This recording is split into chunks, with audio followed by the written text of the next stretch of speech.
to that particular poem. So thank you, Bobby, for sharing that with us. And so now we welcome our Facebook family that is joining us Facebook Live. Good morning and welcome to the Center for Spiritual Living in Monterey. I am delighted to be a spiritual partner with this loving community. And this morning, we're continuing our monthly theme for December, celebrating divine truth. And the topic for today is cultivating the light. Before I get into our topic, quite often I share with you some spirit downloads. Well, Spirit didn't really download anything it didn't download any messages with instructions to share this week. However, I do have another share.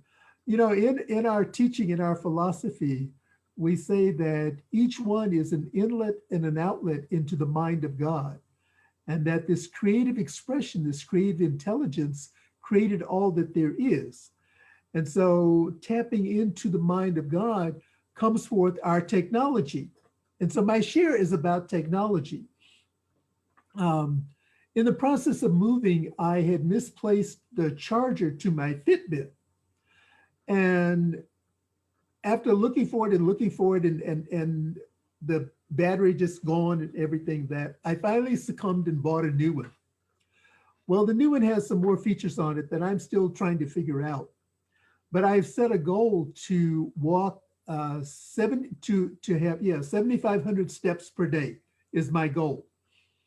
And so this new Fitbit will send me a little message when I'm getting close that, you only have so many more steps. So it'll send me a reminder periodically, like you need 150 to get to your goal during this time period, or you need 20 or you need 30, whatever the number is.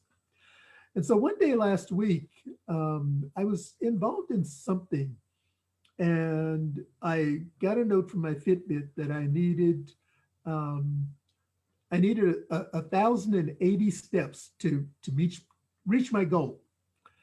And so I had taken a walk, and then I was doing some other things, and then I was doing laundry, and so back and forth to the laundry room. So anyway, at the end of the day, I think my total came out to around in excess of 15,000 steps, just the business and activity of the day. So I get this little message on my Fitbit that says, "Way to go, overachiever." Well, I've never been identified as an overachiever electronically or in any other way. And so that just really brought a smile to my face. And in fact, I was torn. I was actually torn. Okay, is this an insult or is this a compliment? And so I chose to go with it as being a compliment. And then later in the week, I exceeded the goal by whatever the magic number is that will generate this message from Fitbit. So that's my that's my share for the morning. Last week, we set our intention on preparing the way for the Christ consciousness to be demonstrated in our lives. And we remembered that Christ consciousness is just the awareness and the awakening of the spirit and the light that is within each and every one of us. It is our unity and our connection with the divine. Or another way of identifying it is that it's a place of deep spiritual bliss. And we achieve this bliss through our spiritual practices of meditation and prayer, both individually and collectively.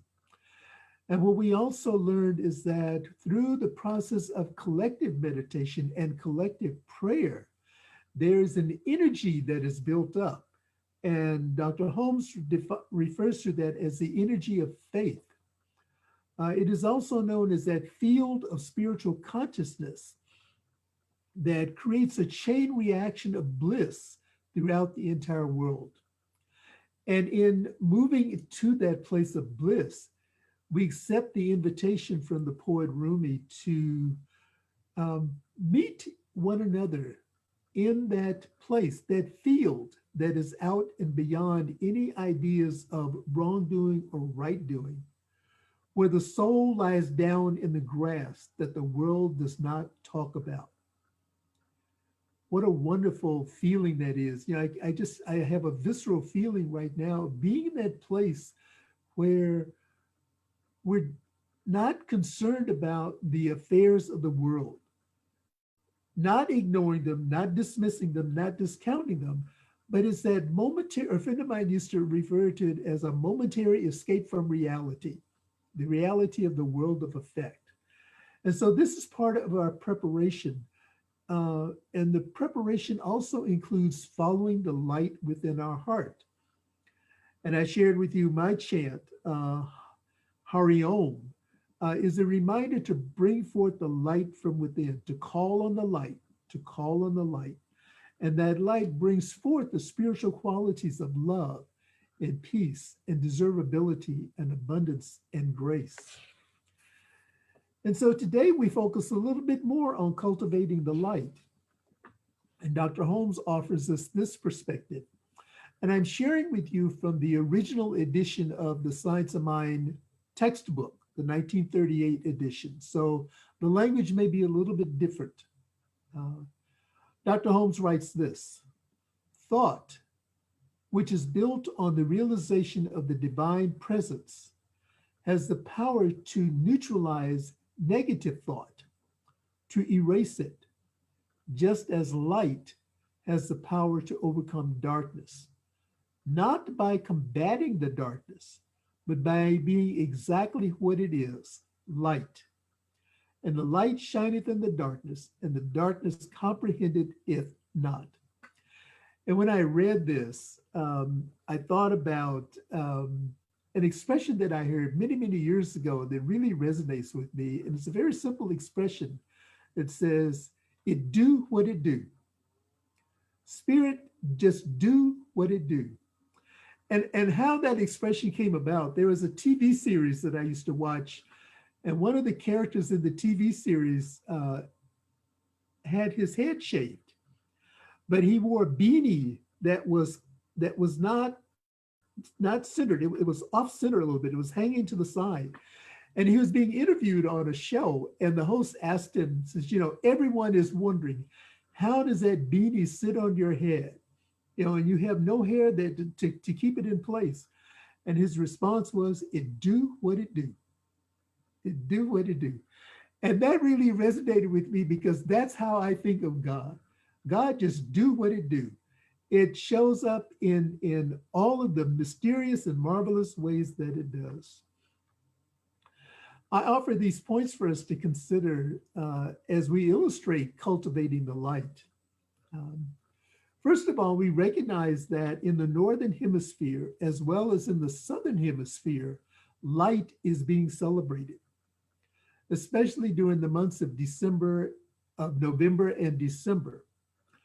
In the Northern Hemisphere, we're at the beginning of winter, or some may feel that they're in the middle of winter, where there's cold and snow and ice, shorter periods of daylight, and the focus is on being indoors.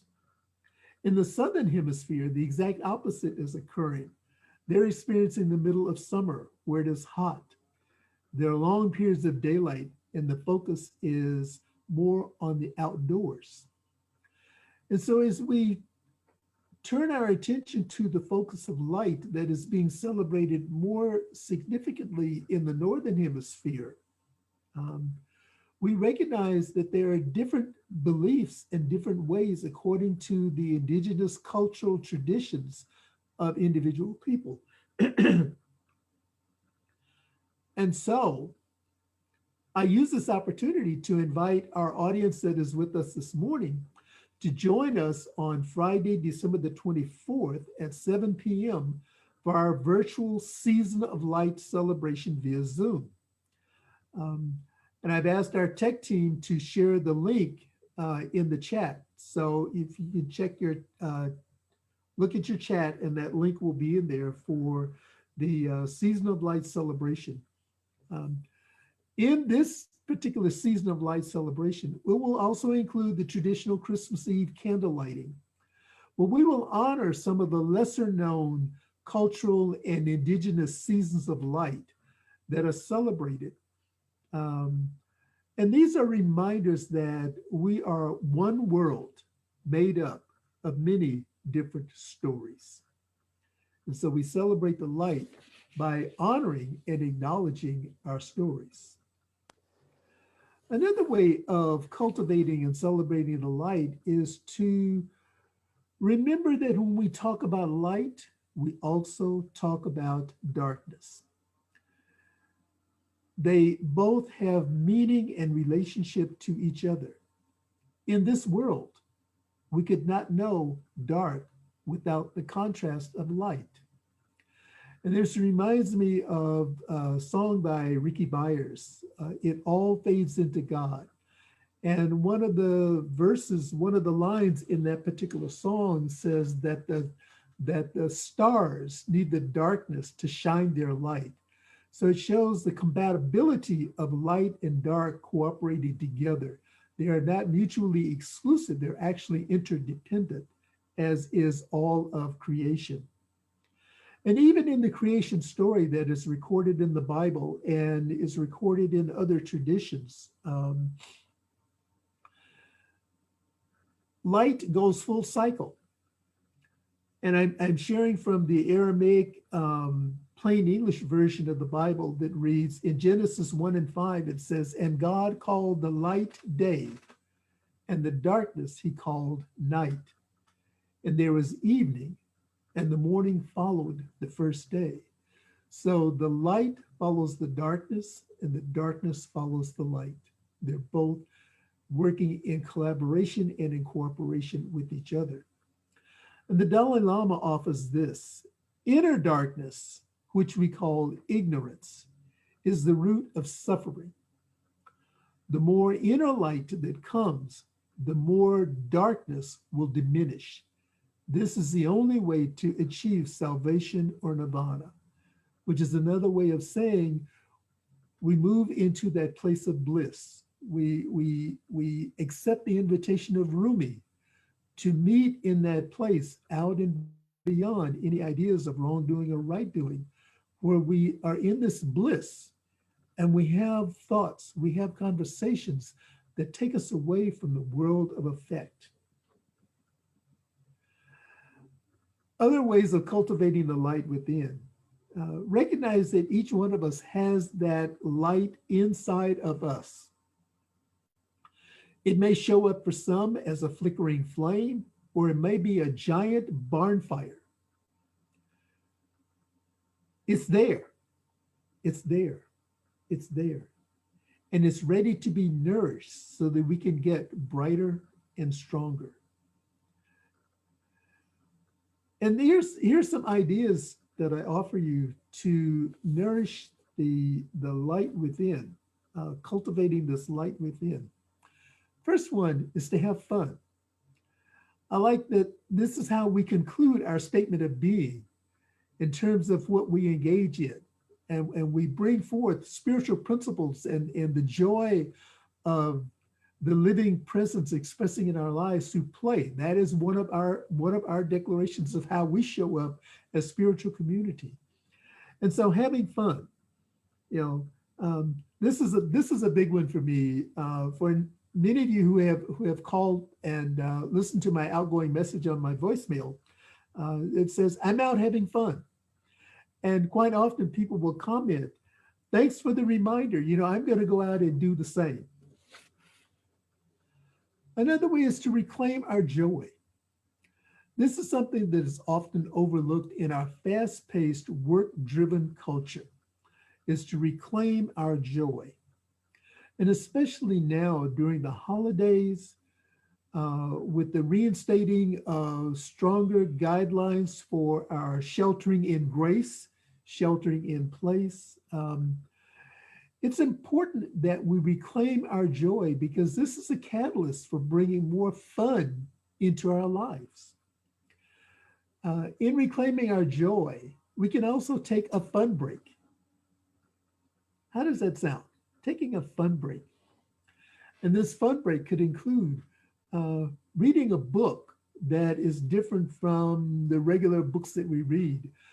I remember when I graduated from ministerial school and completed my master's program, I said, I am not buying another spiritual book. I've done, however long, from foundations to completion of ministerial school, however long that took, I am not buying another spiritual book. What was the first book I bought? Another spiritual book.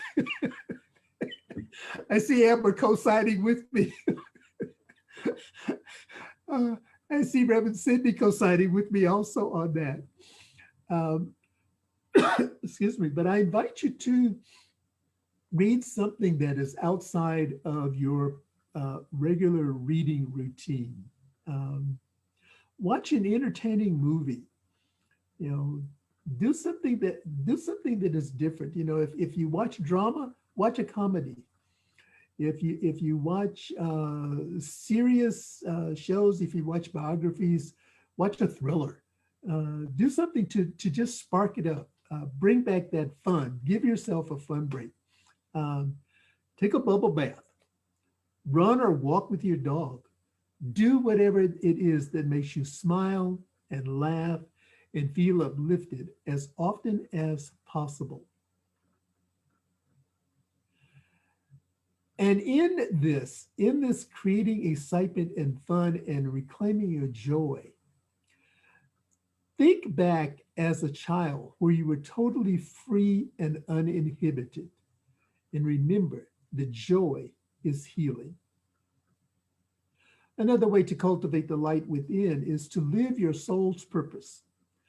Now, I'm sure you hear this from every guru, every self-help teacher, every science of mind minister, new thought minister. Live your soul's purpose. And we often go through this whole life experience saying, okay, what is my soul purpose? Okay, you've given me all of these tools and I've used this, but I still don't know what my soul purpose is. Today is the 51st Sunday of the year. Can you believe that? The 51st Sunday of the year. And we have shared with you the truth of living your soul purpose in some way each week through the selected readings, through our music, through our personal shares, through the inspirational talks, individually and collectively. Each has been offered ways to discover our soul purpose. And our soul purpose, I would sum it up this way, is living in alignment with the truth of who we are. Living in alignment with the truth of who we are and responding to what is being called forward. What is being called forward? What I ask in my meditation is, what am I to know? What am I to be? And what am I to do? Quite often we focus our sole purpose on what it is that we are to do. Getting back to our being driven, the work ethic that drives us. Some of it is out of childhood. I remember growing up as a child. My parents always wanted me to be engaged in some productive activity. And I grew up with the expression that idle hands are the devil's workshop. And I always wanted to know what was in the devil's workshop, but they never could explain that to me. But living our soul's purpose is asking, what am I to know? What am I to be? And then what am I to do? And out of that, being in service may emerge. And this is another way of cultivating the light within. Serving others is a way to help heal yourself. Now, this may sound backwards, but it actually is very true. Being in service and serving others helps to heal yourself. Giving and using our gifts for the greater good refocuses our energy away from the woe is me syndrome that I know sometimes I can find myself falling into. I'm pretty good at having my own personal pity party, but I'm moving away from those faster and faster because it's not the place that I'm choosing to be. It's not that place that feels good. for me, and it drains me energetically. So that's not what I am choosing to be.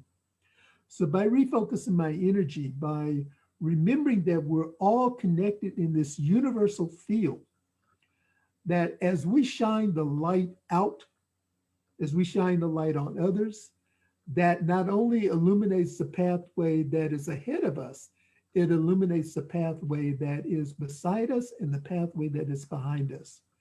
Because there is always someone who is watching us. There's always someone who is looking at the light that we bring. So bring forth that highest light, the highest expression of yourself, being in service. And even in this time of shelter in grace, sheltering in place, we may not be able to physically serve in the way that we have been able to, but be open to other ways that you can be of service. Making a phone call, dropping a note, um, greeting one another, even behind the mask, as we're out engaged in activities. Allow the eyes to smile. This is a way of being in service. This is a way of connecting. Quite often, people don't receive a smile. It can go long periods of times without receiving a smile. Allow the eyes to be the expression of the love and the peace and the joy that each one of us brings into this light and into this life. And so our call to action is very simple this morning, and that is to spread love to all. Spread love to all. This is how we cultivate the experience of the light of the divine. We cultivate that divine light that is inside of us, whether it is the flicker of a candle flame, or if it is the roar of a barn fire, or a fire pit at a campsite. Whatever we do in service to another, whatever we do in spreading love is what ignites that light and elevates that flame within us. And in spreading love, watch the ripple effect. Stand back and see the goodness of God. Stand back and see how we have touched another just by a smile, just by a gesture of kindness. Again, reading from the Aramaic Bible in plain English, in Matthew 5:14, the master teacher says this to us: "You are the light of the world. You cannot hide a city that has been built upon a mountain." And Ernest Holmes writes it this way, and again, I'm referring to the 1938 edition of the Science of Mind textbook. "Ye are the light of the world. Each one is the candle of the Lord. How important then that this light be trimmed and burning with the oil of pure spirit through the wick of peace and joy. In this way, we glorify that indwelling presence." And in the words of Gandhi and others, be the light that you wish to see in the world. And to be that light that we wish to see in the world, we joyously walk in the light of knowing that my consciousness is illuminated and I let my light shine. My consciousness is illuminated and I let my light shine. Let us pray together.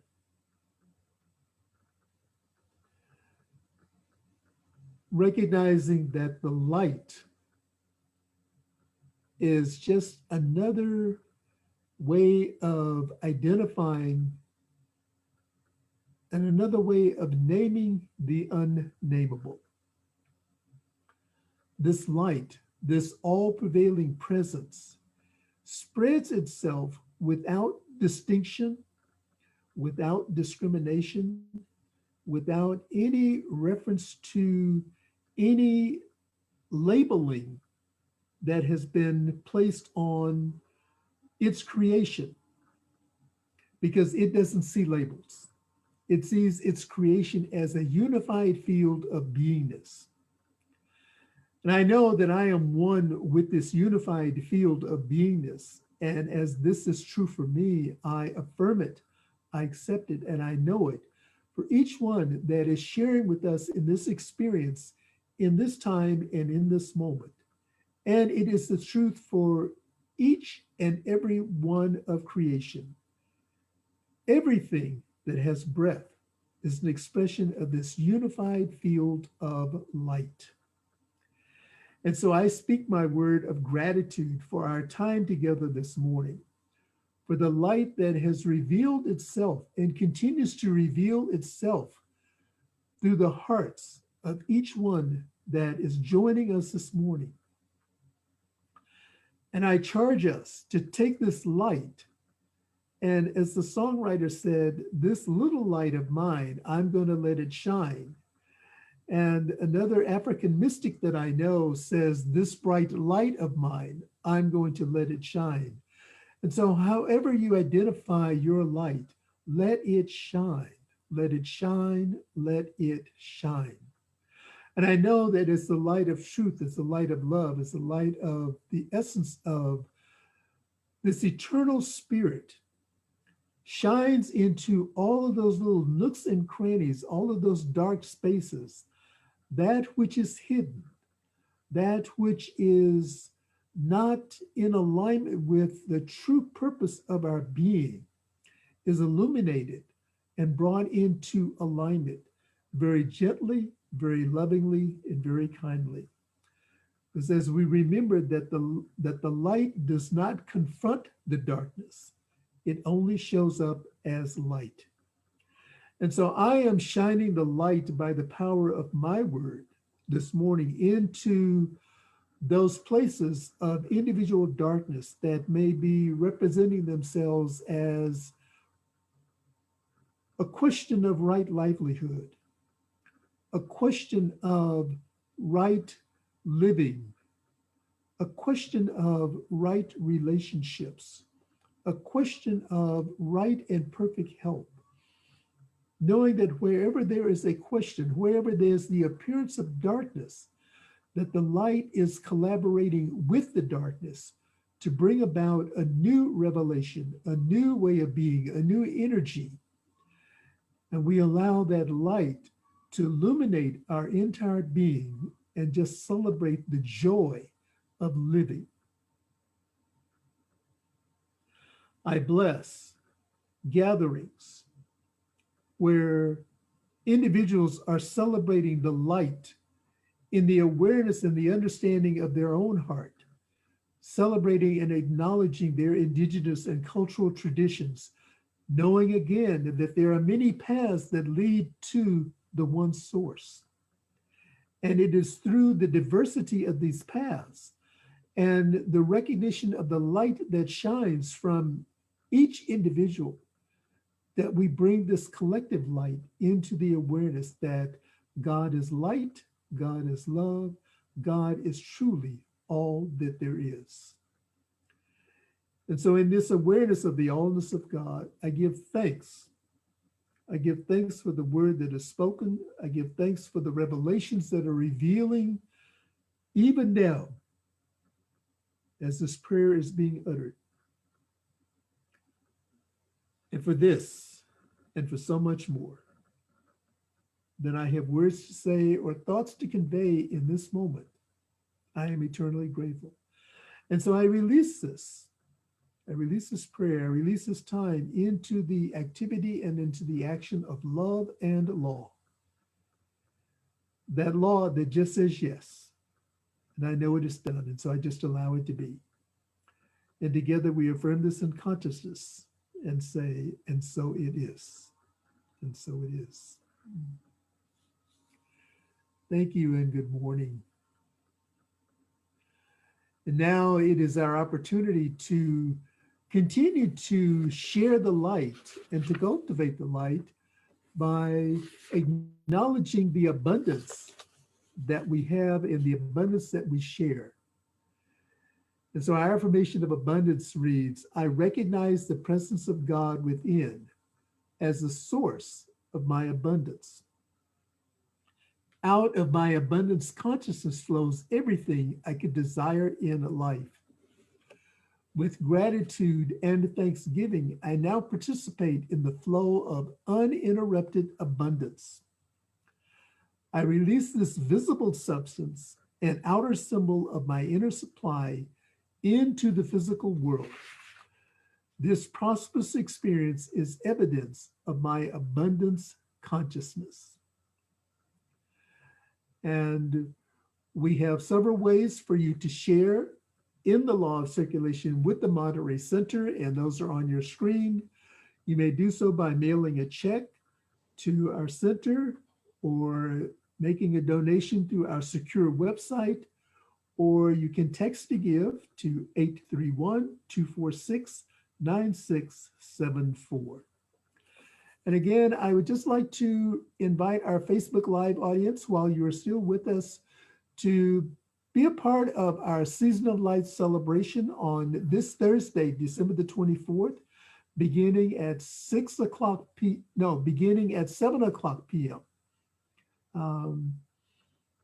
7 o'clock p.m. And the information for the Zoom login will be in the comments section on our Facebook page.